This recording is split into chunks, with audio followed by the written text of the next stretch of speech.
Welcome to Carnegie Care. Now we are going to discuss welfare economics.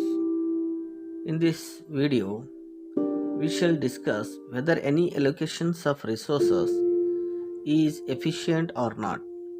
By efficiency in economics, we means whether any state or situation regarding resource allocation maximizes social welfare.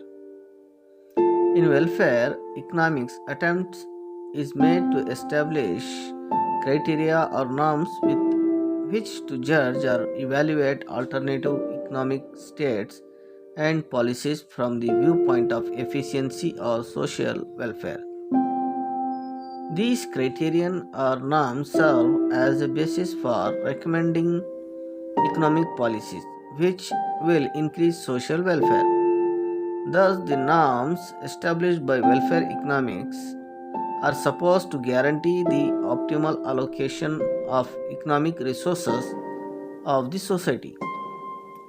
Putting it more specifically, Professor Baumol writes, welfare economics has concerned itself mostly with policy issues which arise out of the allocation of resources with the distribution of inputs among the various commodities and the distribution of commodities among various consumers. And it may be emphasized again that allocation of resources is efficient or optimal when social welfare is maximum. The interrelationship among various parts of the economy means that certain particular change in one part of the economy affects resource allocation in all other parts of it. In this way, a central problem in welfare economics relates to whether a particular change in resource allocation will increase or decrease social welfare.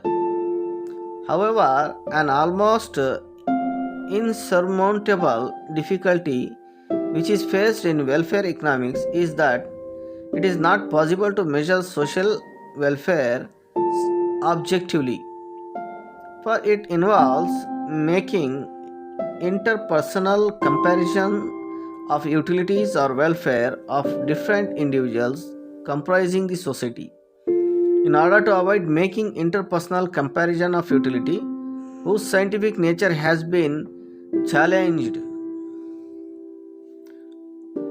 among others, by Lord Robbins, economists have mostly used what is known as Pareto optimal criterion for evaluating whether social welfare increases or decreases as a result of a specific change in economic state, situation, or policies. According to Pareto criterion of optimality or efficiency, any change that makes at least one individual better off without making any other worse off is an improvement in social welfare. Of course, when a certain change makes everyone in the society better off, social welfare will undoubtedly increase. On the other hand, social welfare will decrease if a certain change makes no individual better off while it makes at least one individual worse off.